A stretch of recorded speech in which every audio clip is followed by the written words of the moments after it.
16 বছরে 16 বার পানির মূল্য বৃদ্ধি করা হয়েছে, আপনারা দেখেছেন। এবং এই 13 বছরে 14 বার আপনারা বিদ্যুতের দাম 1 বছরে 3 বার বাড়ানো হয়েছে। শুধু তাই না, গ্যাসের দাম দফায় দফায় বাড়ানো হয়েছে এবং দ্রব্যমূল্য মানুষের ক্রয় ক্ষমতার বাইরে চলে গেছে।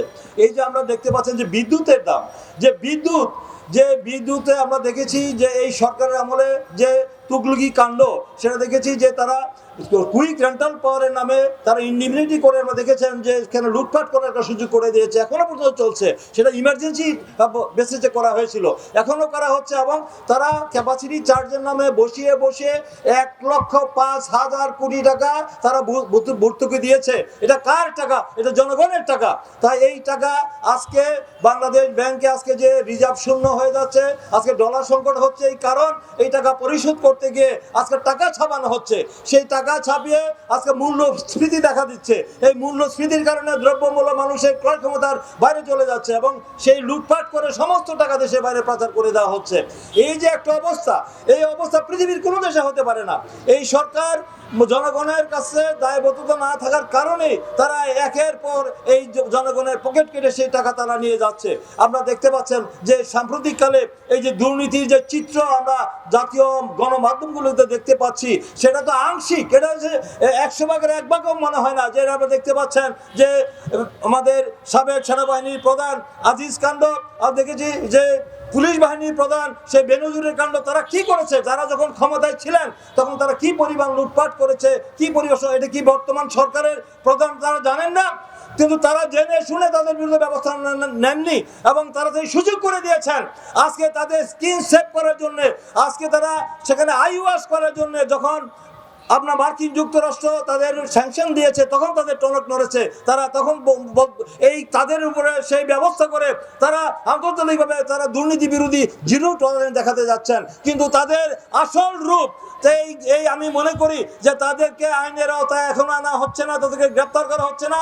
এবং তাদের সাথে যারা জড়িত, আব্দুল্লাহ বাচ্চু বেসিক ব্যাংকের সহ যারা এই সব লুটপাট করে ব্যাংক খাত এবং আজকে বাংলাদেশ ব্যাংক লুট করেছে, শেয়ার মার্কেট লুট করেছে, তাদের বিরুদ্ধে আইনমূলক কোনো ব্যবস্থা করা হচ্ছে না।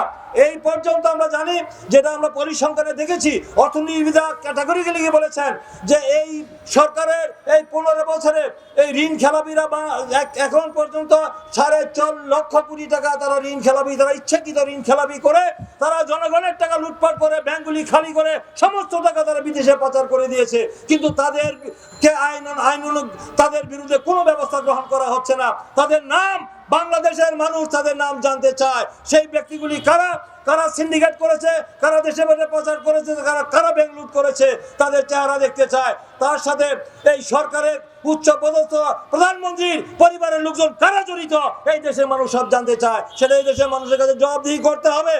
তারা যে লুটপাট করে দেশকে ধ্বংস করে দিচ্ছে তাই নয়, এবং খাদের কিনারা দাঁড় করে দিচ্ছে। শুধু তারা গণতন্ত্র মানবাধিকার আইনের শাসনই শেষ করে নাই, মত প্রকাশের স্বাধীনতা আজকে শেষ পর্যায়ে।